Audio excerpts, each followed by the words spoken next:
Amen. Bonjour tout le monde. Je ne suis pas trop parleur, hein. Je ne sais pas trop parler.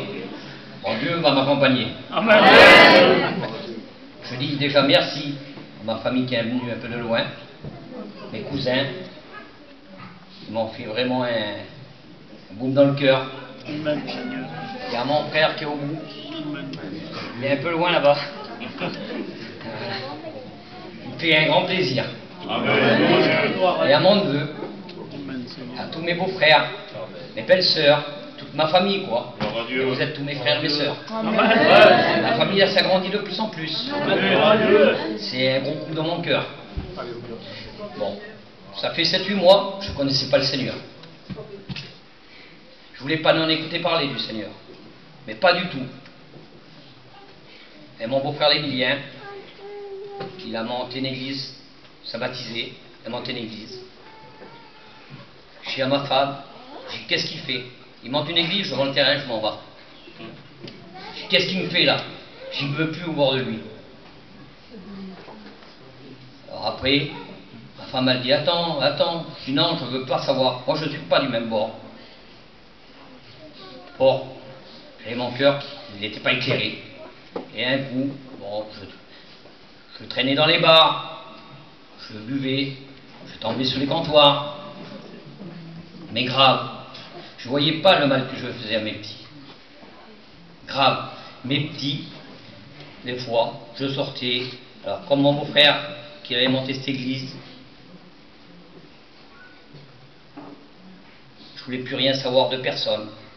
J'ai eu des malheurs dans ma famille, des graves malheurs. J'ai perdu mon frère. J'ai perdu mes frères. Toute ma famille. Et comme mon frère, j'en avais un seul ici. J'aurais dû faire avant. Peut-être c'est Dieu comme ça qu'il a voulu. Mon frère m'a quitté. Il m'avait mis dans l'alcool. Grave. Dans l'alcool, vous savez, je faisais les bars, ma femme, mes petits, ils me disaient tout le temps, mon père, arrête de boire. J'ai dit oui, mes enfants. Et tout le temps, j'allais dans les bars, je tombais sur les comptoirs. J'avais des ennemis et des copains de bar. Or, le lendemain, je revenais dans le bar, je ne voulais plus boire. J'allais pour faire mon tiercé. Je commençais avec un petit blanc, comme ça s'entraîne. 2 blancs, 3 blancs. À 8 h du soir, j'étais encore au bar.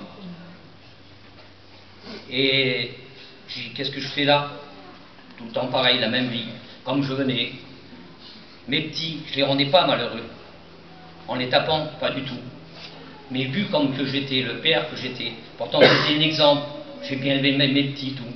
Mais après, j'étais plus du tout un exemple. C'est Dieu qui m'a donné tout ça. Alors, petit à petit, mon neveu Franck faisait les réunions. C'est commencé comme ça. J'avais bu chez moi, dans la cabane. Je dis, qu'est-ce qu'il faut, une réunion? J'y vais. Ma femme me dit, non, reste là, reste là. Je dis, non, je vais.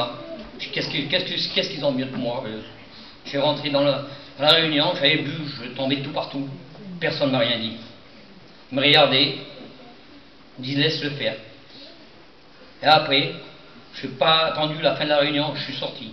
J'ai tombé, j'ai manqué de me tuer, à côté d'un caillou, tout. Et comme j'ai vu ça le lendemain, je me levais, je dis qu'est-ce que j'ai dit encore? Qu'est-ce que j'ai fait? Parce que comme je buvais lourd, quoi. Je ne me rappelais plus de rien. Alors, combien de fois que j'étais incorrect vers les personnes, personne n'a osé de me rien dire, parce que bon, ils me connaissaient, Bruno, je connaissais Bruno, je faisais du bien, je n'ai pas fait du mal, mais toutes les personnes qui n'osaient pas de me dire quelque chose, parce qu'ils savaient comment j'étais, j'avais pas un cœur mauvais, mais c'était l'alcool des fois, ou bien plus souvent, qui me faisait parler, qui me faisait dire des trucs, c'est comme ma petite, la génie. Ma femme ne venait pas me prendre les bars. Elle disait, vas-y toi ma fille, vas-y ma fille. Elle était enceinte, elle attendait ma petite fille.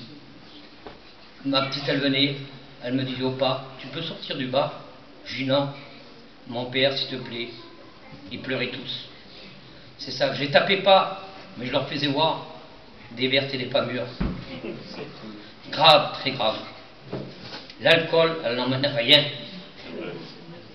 Elle emmène qu'un déchirement dans la famille. On s'en aperçoit pas. Alors, les trucs de l'alcool, bon, on en passer un peu. Après, bon, c'est vrai, mon frère était parti. Moi, comme je buvais le soir, je voulais plus sortir du camping. J'étais renfermé en moi-même. Je voulais plus savoir de la vie. Je restais 3-4 jours dans le camping sans bouger. Alors mes petits, mon fils, le Kevin, mes petits, ils voulaient venir me parler le matin. Ils n'osaient pas. Alors je les suis après. Ma fille, elle disait, mais vas-y toi, mon fils. Mon fils, il dit, non, vas-y toi. Il s'envoyait là. Vous savez, ils ne voulaient pas me faire du mal dans mon cœur. Mais moi, je leur en faisais. Après, il y avait un coup aussi. Pas longtemps après, ça fait 8-9 mois. J'avais mangé une grillade, il y avait venu un peu tout le monde. Ma femme, elle avait emmené sa soeur. Tout le monde. Je m'avais mis dans le camping. Je me mets dans le camping, il était 8-9 heures du soir. J'ai dit, qu'est-ce que je fais sur terre? J'ai plus rien à faire, j'ai plus mon frère.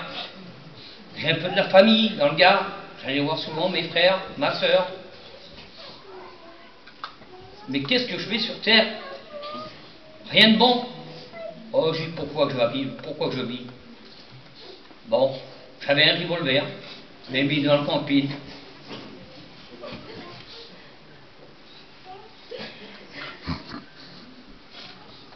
Et je voulais me donner ma faim.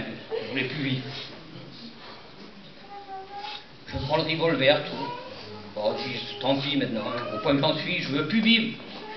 Je me prends le revolver, je me le mets comme ça, j'applique, ça enraye.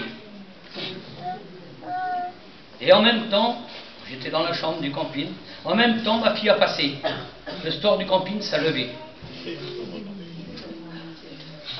Ma fille, elle est venue, elle me dit, oh, mon fils, je t'ai dit aussi, il tremblait, il ne voulait plus rentrer dans le camping. Mon père, vas-y ma soeur, vite, vite, le papa il a quelque chose, vite. J'avais le revolver sans rayer. Ma petite est venue. Opa, ne fais pas ça. Opa, ne fais pas ça, on a que toi. Après, je essaye de retirer, les balles ont roulé sur le lit. Il voulait plus, il tirait plus le pistolet. Je voyais, tous mes enfants sont venus, ils voulaient plus venir, ils voulaient plus me quitter, ils ne me prenaient pas le coup, ils me disaient, mais Opa, mais qu'est-ce qu'on t'a fait Opa? Je dis, non, mes filles, mes fils, vous m'avez rien fait, moi, je suis du bonheur. Mais le bonheur, je ne le voyais pas, ce que j'avais à faire autour de moi. J'ai des petits-enfants, j'ai tout. Ma vie, c'est eux maintenant. Et Dieu maintenant. Dieu, il est dans mon cœur. Dieu, il a fait du bon. Vous saurez qu'est-ce que c'est. Et petit à petit, j'allais dans les réunions. Ça m'a fait du bien. Je suis. Et petit à petit, j'allais dans les réunions. Et c'est vrai, la joie de vivre, je l'ai repris. Grâce au Seigneur. Le bonheur, Dieu m'a donné tous mes petits-enfants. J'ai eu une petite fille, ça fait. Elle a 1 mois maintenant. J'en ai 4 des petits-enfants. C'est ça, mon petit-fils, il me disait, Papou, tu bois trop, tu tombes de tout partout. Papou, t'as encore bu aujourd'hui? Je faisais jamais attention, même ma petite fille. Et ça fait 15 jours, 3 semaines, comme je racontais à mon petit neveu, le John, tout le monde. C'est vrai que le Seigneur a rentré dans mon cœur. Et je faisais mon truc doucement. Je ne voulais pas aller vite. Je ne voulais pas, parce que le Seigneur était dans mon cœur. Mais je ne voulais pas faire des... Alors doucement, j'allais doucement. Et une fois, avec mon petit neveu John, tout le temps pareil, parce que j'aimais bien parler avec lui. C'était un copain, comme tu l'as dit ce matin. On était copains, on s'allait bien ensemble. Et ce matin, je lui disais, John, je ne sais pas prier. Il me dit, tu sais Bruno, là, t'as pas besoin de savoir prier. La plus belle prière, elle est du cœur. Alléluia. Et j'avais été vers la réunion, vers mon beau-frère Pascal. Et j'avais bien reçu du Seigneur. J'avais été au lit à 3 h du matin. J'avais un petit truc qui n'allait pas encore. Je voulais en parler. Ça ne me sortait pas. J'allais aux réunions, mais ça ne me sortait pas. J'avais un autre petit truc qui ne m'allait pas encore. Je voulais en parler. Mon beau-frère Émilien. Tout. Il savait, même le John l'avait vu. Ça ne sortait pas. Je vais au lit à 3 h du matin. Comme je disais, je ne sais pas prier. Je ne sais pas prier. Je me retrouve dans le lit assis, en train de prier, de demander Dieu, je ne sais pas prier. Dieu, je ne sais pas prier. Il en vient quelqu'un à côté de moi, il priait pour moi, il chantait pour moi. Il en vient un deuxième, il rechantait, il priait pour moi. Il se disputait. Et j'avais 2 chaînes enchaînées sur les mains. Pour sauver la souffrance, c'était dur, très dur. J'ai dû combattre, parce que comme je m'ai réveillé, ma femme, elle était à côté de moi. Vraiment, longtemps. J'ai crié, et d'un coup, il y a une grosse main qui s'est posée. Il a dit, laissez-le s'exprimer. Les chaînes ont pété. Et je suis tout ça dégagé. Amen.